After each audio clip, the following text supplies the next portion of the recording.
اللہ اللہ اللہ ہم کے نقش قدم چلے. اور پھر 5ویں نمبر پر امت کی ذمہ داری ہے کہ امت نبی پاک کے دین کی تبلیغ کرے. دین کی مسواک کرنا سنت ہے نا جی، پتھر کھانا بھی سنت ہے، پتھر کھانا بھی یہ بھی سنت ہے. نبی پاک صلی اللہ تعالی علیہ وآلہ وسلم کی محفل میلاد میں ذکر مصطفیٰ کرنا بھی سنت ہے. اچھا پھر مزے کی بات دیکھیں، اشتہار لگانا جو ہے نا، اشتہار یہ تو بدعت حسنہ ہے. اور دروازہ کھٹکھٹا کے کسی کو محفل کی دعوت دینا، یہ میرے محبوب علیہ السلام کی عین سنت سے ثابت ہے. تو جس کا زیادہ اجر تھا نا اس طرف توجہ ہی نہیں. دروازہ کھٹکھٹا کے کہ بھائی آج محفل ہے، یہ وہ سنت ہے جو میرے محبوب نے طائف جا کے ادا کی تھی.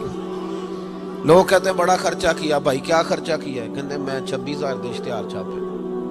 بھائی سب سے زیادہ ضروری کام، بہت سارے ایسے بد مذہب ہیں، ان کے بڑے بڑے ایسے مبلغ ہیں جن کا آپ نے کبھی اشتہار نہیں دیکھا ہو، مجمع ہزاروں میں، اس لیے کہ وہ ان کا ہر بندہ اشتہار بن جاتا ہے، ہر بندہ. تو یاد رکھے نبی کریم صلی اللہ علیہ وسلم کا یہ حق ہے کہ امت محبوب کا ذکر کرے، تذکرہ کرے، دین کی تبلیغ کرے. اور حضور کے دشمنوں کے ساتھ بغض رکھنا یہ بھی نبی پاک کا حق ہے. ایسا نہیں ہو سکتا کہ ایک بندہ حضور کی بے ادبی کرے، توہین کرے، محبوب کے نواسوں کو باغی کہے، حضور علیہ الصلوۃ والسلام کے صحابہ کو برا کہے اور ہمارا یار بن جائے. یہ حضور کا حق ہے کہ ہم نبی پاک کے دشمنوں کے ساتھ اپنے دل کے اندر کجی رکھیں، ان سے بچیں. میری باتوں کی سمجھ آ رہی ہے میرے بھائیوں؟ یہ حقوق ہیں جو ہم نے نبی پاک علیہ السلام کے حق ادا کرنے، اور جس سے محبوب کو محبت ہے اس سے محبت کرنا بھی ہماری ذمہ داری ہے. حضرت مجدد الفسانی رحمۃ اللہ علیہ فرماتے ہیں کہ میں نا گھر میں ختم شریف پڑھتا تھا، اصالہ ثواب کرتا تھا، تو میں بہت سارے صحابہ کا نام لیتا، اہل بیت کا نام لیتا، اصالہ ثواب کرتا، صرف سیدہ عائشہ کا نام نہیں لیتا تھا.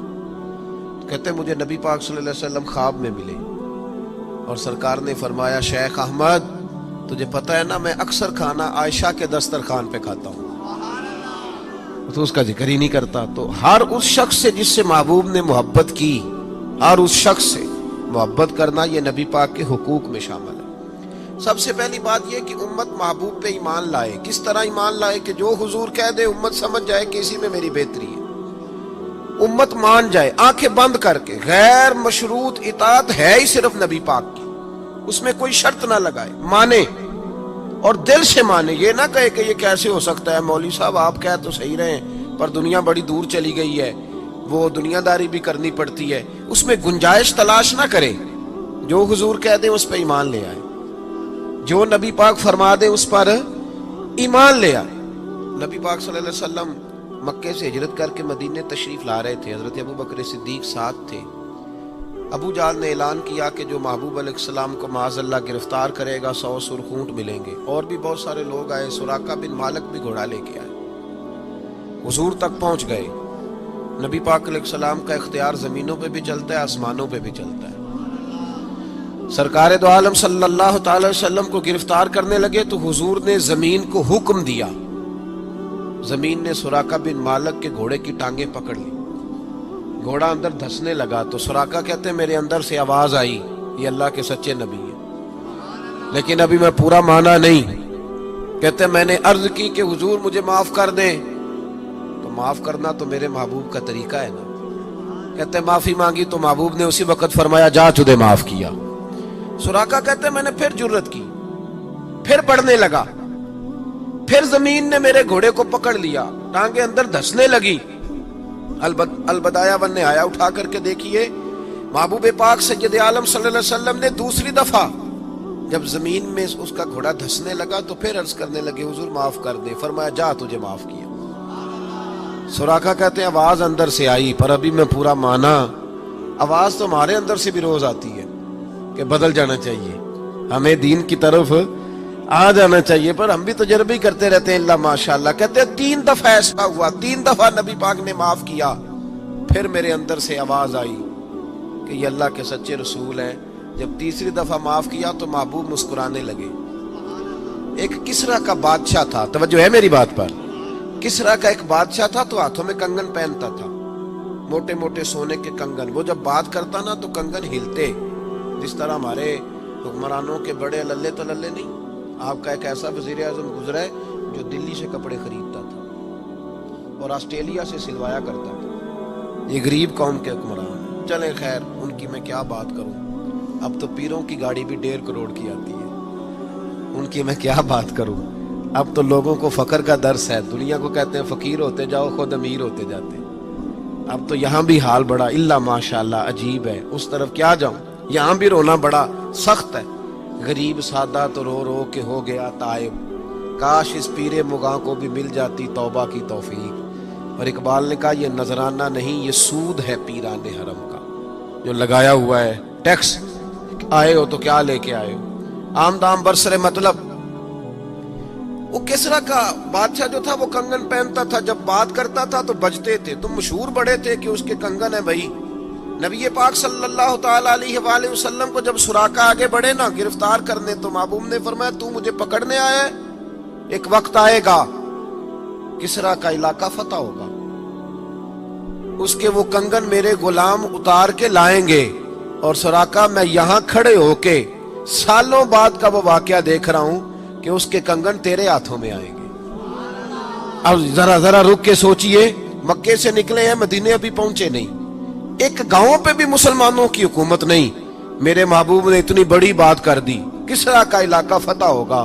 حضرت ابو بکر صدیق مسکرانے لگے. عامر بن فہیرہ فرماتے میرا سینہ چوڑا ہو گیا. بھئی تمہیں کیا ہوا؟ کہنے لگے محبوب نے کہہ دیا ہے تو انشاءاللہ علاقہ فتح ہو کے رہے گا. ساڑھے نبی دی زبان, ساڑھے واسطے قرآن. حضور نے فرما دیا لہذا ہوگا. یقین کامل کی دولت. سراقہ مسلمان ہو گئے, زمانہ گزر گیا. محبوب علیہ السلام نے وصال ظاہری فرمایا. حضرت ابو بکر صدیق کا دور آیا, پھر حضرت عمر کا زمانہ آیا. ایک موقع پہ جنگ ہو رہی تھی. صاحب طبقات نے لکھا ہے جنگ ہو رہی ہے تو کافر قلعہ بند ہو گئے. بڑے بڑے قلعے ہوتے تھے, آپ نے دیکھے ہوں گے پرانے قلعے, چھوٹی اینٹ کے بنے ہوتے تھے, لکڑی کا دروازہ ہوتا تھا بہت بڑا. اور دفاعی جنگ جب لوگ کرتے تھے نا دفاعی محاذ پہ, تو 2-3 مہینے کا راشن لے کے لوگ اندر بند ہو جاتے تھے. میری باتوں کی سمجھ آ رہی ہے میرے بھائیوں؟ اندر بند ہو جاتے تھے. کافر قلعہ بند ہو گئے. حضرت سعد بن ابی وقاص رضی اللہ تعالیٰ عنہ کی قیادت میں جہاد ہو رہا تھا. اب کافر نہ باہر آتے ہیں, باہر آئیں لڑائی ہو تو پتہ چلے نہ ہارا کون جیتا کون. اب وہ اندر بند ہیں, باہر ہی نہیں نکلتے, اور مسلمان اندر جا نہیں سکتے. قلعے کی دیواریں بڑی اونچی ہیں.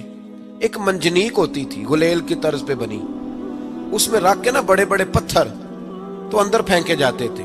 پتہ ہے آپ کو منجنیق کیسے ہوتی تھی؟ وہ 2 بڑے بانس رکھ کے نا اوپر, تو اس کو گلیل کی طرز کی بنایا جاتا تھا, رسی ڈال کے نیچے اس کے پتھر رکھ کے 2 آدمی پہلے یوں دوڑے جاتے تھے, پھر چھوڑا جاتا تھا تو پتھر جا کے لگتا تھا. تو صحابہ نے مشورہ کیا کہ اندر پتھر پھینک دیں. پھر ایک صحابی کہنے لگے یار اندر پتھر پھینکیں گے وہ پتہ نہیں کہاں ہیں, انہیں لگے کہ نہ لگے. حضرت سراقہ بن مالک بھی تھے, کہنے لگے پتھر نہ پھینکو, منجنیق میں رکھ کے مجھے اندر پھینکو, میں اندر سے جا کے دروازہ کھولتا ہوں. اور ان کو پکڑ لیتے ہیں. انہوں نے کہا جناب کوئی سمجھداری والی بات کریں. آپ کدھر نکل گئے؟ پہلی بات تو یہ ہے کہ جب ہم آپ کو اندر پھینکیں گے تو آپ اس قدر تیزی سے گریں گے کہ آپ کی ہڈی پسلی کوئی نہیں بچے گی, اور اگر آپ زندہ بچ بھی گئے تو یہودی آپ کو چھوڑیں گے نہیں. جناب سراقہ کہنے لگے تم اس طرح کرو, میری پرواہ نہ کرو, مجھے پھینکو, مجھے کچھ بھی نہیں ہوگا, میں زندہ دروازہ کھول لوں گا. اور تمہیں دکھا بابا جی رات سے پردہ تو ہٹائیں, فرمایا وہ بعد میں بتاؤں گا, پہلے پھینکو تو صحیح. زبردستی کا پھینکو, ڈالا اندر منجنیق کے اندر, پھینکا. تھوڑی دیر گزری تو حضرت سراقہ دروازہ کھول کے باہر آ گئے. فرمانے لگے لو بھائی مجھے تو کچھ بھی نہیں ہوا, کپڑے جھاڑ رہا ہوں, کوئی شے نہیں. باہر آئے, جنگ ہوئی, فتح ہوئی. اب صحابہ ان کے گرد بیٹھ گئے, کہنے لگے سراقہ وہ کرامت کیا ہے, وہ کون سا نسخہ ہے جس سے آپ زندہ آ گئے؟ تو جناب سراقہ رونے لگے, فرمانے لگے نسخہ کوئی بھی نہیں, میرا ایمان بڑا مضبوط ہے, میرا اپنے نبی پہ ایمان بڑا مضبوط ہے. میرے رسول پاک نے فرمایا تھا تیرے ہاتھوں میں کسرا کے کنگن آئیں گے, فرمایا ابھی کنگن نہیں آئے, اور جب تک میرے ہاتھوں میں کنگن نہیں آتے جناب اسرائیل بھی کوئی نہیں آئیں گے, وہ تبھی آئیں گے جب میرے ہاتھوں میں کنگن. اقبال نے مسلمان کا ایک مسئلہ بیان کیا. اقبال کہتے ہیں مسلمان تیرا اصل مسئلہ یہ ہے کہ غلامی سے بدتر ہے تیری